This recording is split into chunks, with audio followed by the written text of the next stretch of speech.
Les études sur l'efficacité des interventions en santé publique peuvent présenter les résultats de différentes manières. Savoir comment interpréter ceux-ci vous aidera non seulement à comprendre à quel point une intervention est efficace, mais dans quelle mesure elle sera significative pour la population que vous servez. Lorsque le résultat est défini comme étant la présence ou l'absence d'un événement, il est souvent exposé sous forme de taux d'événement, également connu sous le nom de risque absolu. Celui-ci est la proportion de personnes chez qui le résultat se vérifie au sein d'un groupe. Dans les études destinées à évaluer l'efficacité d'une intervention, le risque absolu se calcule à la fois pour le groupe soumis à l'intervention et le groupe témoin, puis une comparaison est établie entre les deux. Prenons un exemple hypothétique. Une étude sur l'efficacité d'une intervention visant à réduire les fractures chez les aînés consiste à comparer le nombre de personnes ayant subi une fracture dans le groupe exposé à l'intervention et dans celui qui ne l'a pas été. Disons que 300 aînés sont affectés au hasard à un groupe soumis à une intervention et que 300 autres sont affectés à un groupe témoin qui ne fait l'objet d'aucune intervention. Au sein du groupe témoin, 90 aînés subissent une fracture. Le risque absolu de subir une fracture dans leur cas se calcule par la division de 90 par 300, ce qui donne 0,30.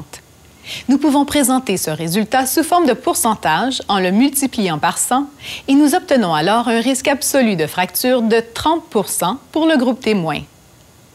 Nous pouvons également affirmer que le risque de base de fracture au sein du groupe témoin est de 30 % car le risque absolu équivaut au risque de base pour ceux qui ne font pas l'objet d'une intervention. Étant donné que les membres des groupes soumis à l'intervention et ceux du groupe témoin sont affectés au hasard, nous savons aussi que le risque de base de fracture est également d'environ 30 %. Cependant, après l'exposition à l'intervention, 54 aînés déclarent avoir subi une fracture. Nous calculons le risque absolu de fracture pour le groupe soumis à l'intervention en divisant 54 par 300, ce qui donne 0,18. Donc, le risque absolu de fracture pour ce dernier est de 18 % après l'intervention. Étant donné que le risque de fracture est plus faible après l'intervention, nous pouvons déterminer la réduction du risque absolu, ou RRA. Nous la calculons en soustrayant le risque absolu pour les personnes exposées à l'intervention de celui pour les personnes non exposées. Donc, si nous soustrayons 18 % de 30 %, nous obtenons une réduction du risque absolu de 12 %. Autrement dit, l'intervention a réduit le risque de fracture de 12 %. Bien que la RRA nous donne une idée de l'effet d'une intervention, elle ne nous brosse pas un tableau complet. D'après notre exemple, nous savons que l'intervention réduit le risque de fracture de 12 %. Mais quel risque de fracture reste-t-il pour les personnes soumises à l'intervention? Nous devons calculer le risque relatif pour répondre à cette question. Ce dernier prend en compte le risque de base de fracture pour le groupe soumis à l'intervention comparativement à celui pour le groupe témoin. Afin de calculer le risque relatif, nous divisons le risque absolu pour le groupe soumis à l'intervention par le risque absolu pour le groupe témoin.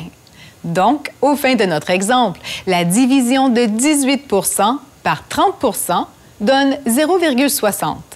Cela nous révèle que le risque de fracture pour le groupe soumis à l'intervention représente 60 % de celui que courent les membres du groupe témoin. Maintenant que nous connaissons le risque de fracture qui demeure après l'exposition à l'intervention, nous pouvons calculer dans quelle mesure le risque de fracture est réduit pour le groupe soumis à l'intervention. C'est ce qui s'appelle la réduction du risque relatif ou RRR. La RRR se calcule en soustrayant le risque relatif de 100 %. Dans notre exemple, nous soustrayons de 100 le risque restant de 60 %, ce qui nous donne 40 %. Autrement dit, l'intervention réduit le risque relatif de fracture de 40 %. Ces trois statistiques présentent l'effet d'une intervention de différentes manières. Elles procurent toutes des renseignements utiles et ensemble, elles font mieux comprendre l'incidence qu'elle peut avoir. Résumons ce que nous savons d'elle jusqu'à présent. Tout d'abord, nous savons que le risque de base de fracture dans les deux groupes est de 30 %. Nous savons que le risque absolu pour le groupe témoin est également de 30 % et que l'intervention réduit le risque de fracture de 12 %. De plus, nous savons que l'intervention réduit le risque relatif de fracture de 40 %. Jusqu'à présent, nous avons examiné une situation où le risque de base de fracture est de 30 %. Mais que se passe-t-il s'il est plus faible?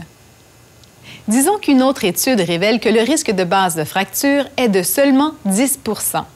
Autrement dit, le risque absolu de fracture pour le groupe témoin est également de 10 %.